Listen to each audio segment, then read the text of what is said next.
everyone, and welcome back to the Gear Up channel.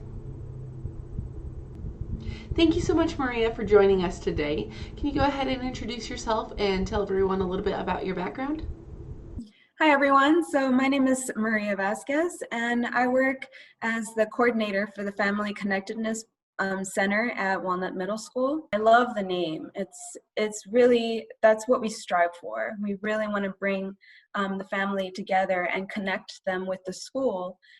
So one of the biggest things that we offer are opportunities for parents to further their academic progress, to continue with their learning journey so that they can feel empowered to really be somebody in their child's life and to really support them in the way that they need it, So I think we are really working on providing opportunities for parents, whether it be parenting classes,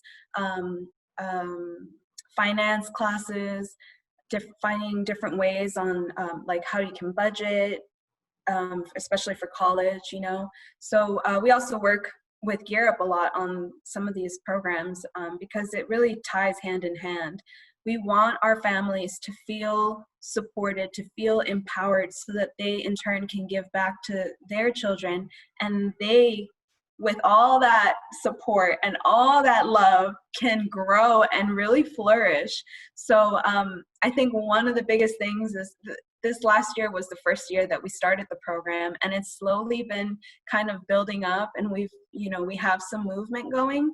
And I just think it would be really great for parents to really get in touch with the program, find out what it has to offer, and connect with the school more, because I guarantee you that will make a huge difference in your child's success. And at the end of the day, I think that's all we want, is just for our children to feel comfortable, to feel happy, to feel supported, and to contribute in a way that maybe we weren't able to because of our struggles and our experience. But now we have the resources to help the children, and it's just a matter of really using those resources and taking that help. So yeah. And a little bit about myself. I was born and raised in Pasadena, California. So I've been on the West Coast for most of my life. I moved to Grand Island about 2 years ago for new opportunities and wanting to broaden my horizons a little bit and travel. And since I've been here, I've just really enjoyed it. I love the peace here. Peace and quiet is just nice. So a little bit about my background and my college experience. When I graduated from high school, I really had no idea what I wanted to do in life. I pretty much dabbed a little bit in everything that I could think of. I wanted to be a philosophy major. I wanted to major in pre-Columbian history, and I wanted to be an art major. I wanted to be a musician. I wanted to do so many things, and I struggled a lot when it came to college because I couldn't pinpoint what career I wanted to choose.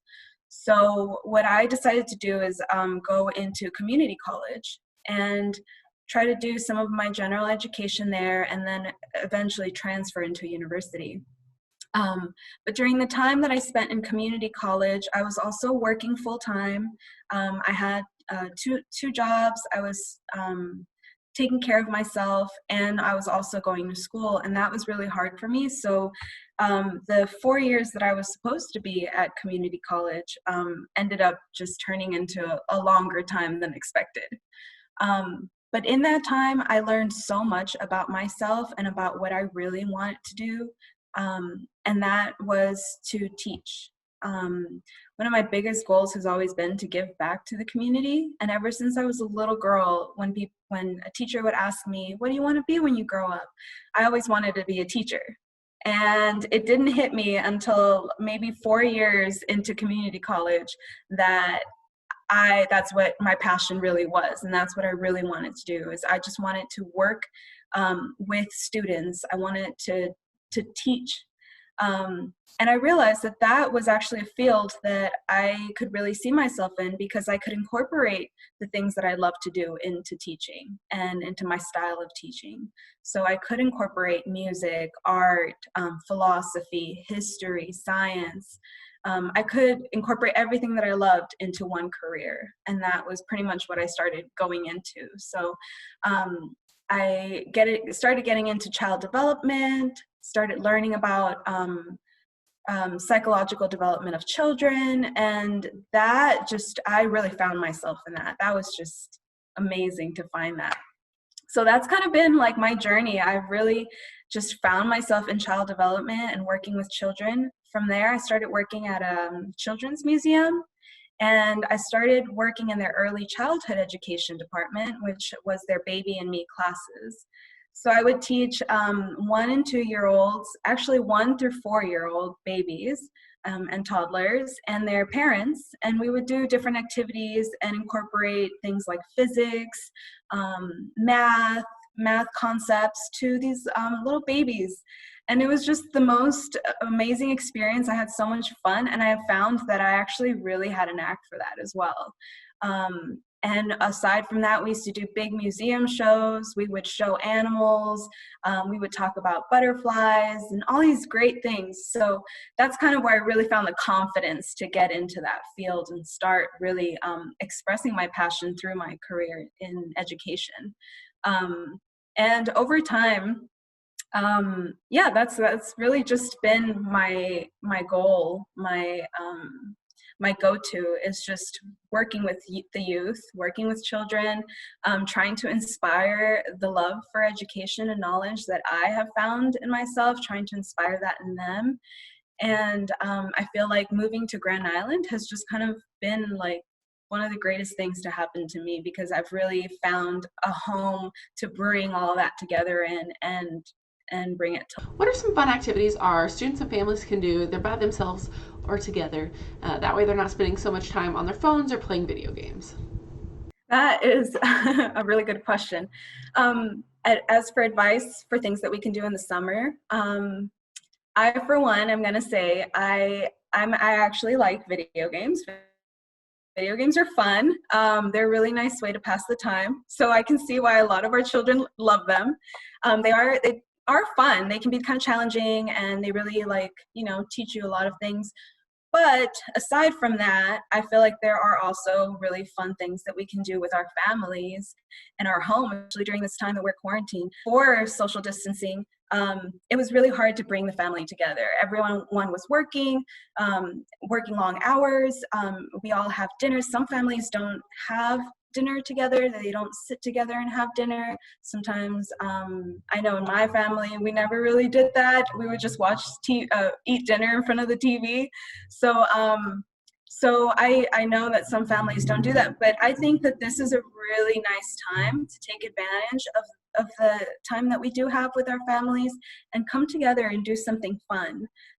So maybe, having like a family night once a week where you play board games, have a really nice dinner. You guys can decide what you want that day. Maybe you can have Italian food and maybe, incorporate something Italian that's cultural, something fun, maybe have a cultural night.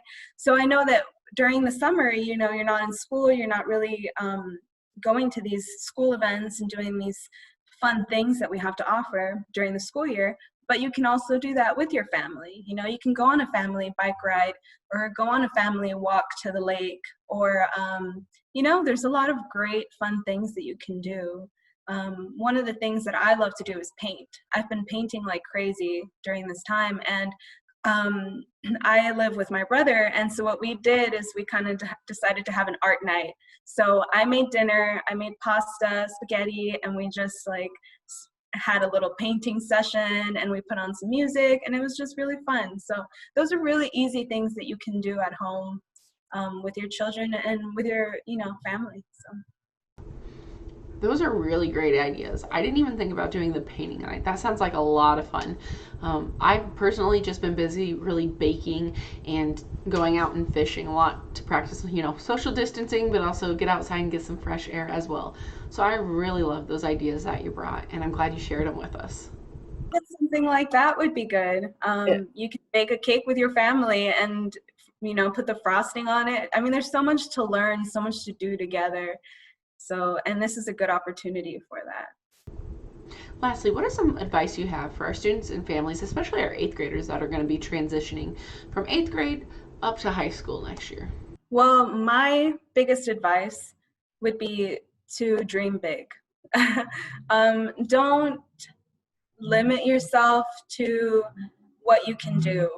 Um, and I live by this every day, and it's something that's helped me throughout my life. And I think, in a big sense, I think that it was also something that was taught to me by my family, by my parents, to dream big. To never let anybody limit me as to what I can do. So you guys are going into high school right now. You're going to be, the high school has so many different academies. You're going to be exploring all these great opportunities, all these great careers and fields that you can go into. And you guys are starting off young. So I think this is a good time to really dig into that passion, find what you really like to do, and start working towards that. I think you have an advantage right now. Going into the ninth grade, you're starting fresh. You're a freshman. So yeah, I think this is a great opportunity for you guys to figure out what you really want to do and work towards that. So by the time you get out of high school, you know what you want to do, and you can go out there and make a big difference in the world. And as for parents, I think one of the greatest advice that I can give you is support your child. If they want to explore something that maybe you're not really familiar with, explore it with them, and you might actually like it. You might find that maybe it's something you like, maybe it's something you're interested in, and really help foster that environment that supports the children to grow up and feel like they can achieve whatever they want. So I've realized that it's never too late to go to college, to go to school, to study what you really love. It doesn't matter how old you are, where you are in life. It doesn't matter how many jobs you have. If you really have a passion for learning and for knowledge, you can always continue to advance and progress. And there's no set timeline as to how it has to happen or when it has to happen. So that's kind of been my experience. Thank you so much for coming on today, Maria, and talking with us. And we will see you all next week. Bye.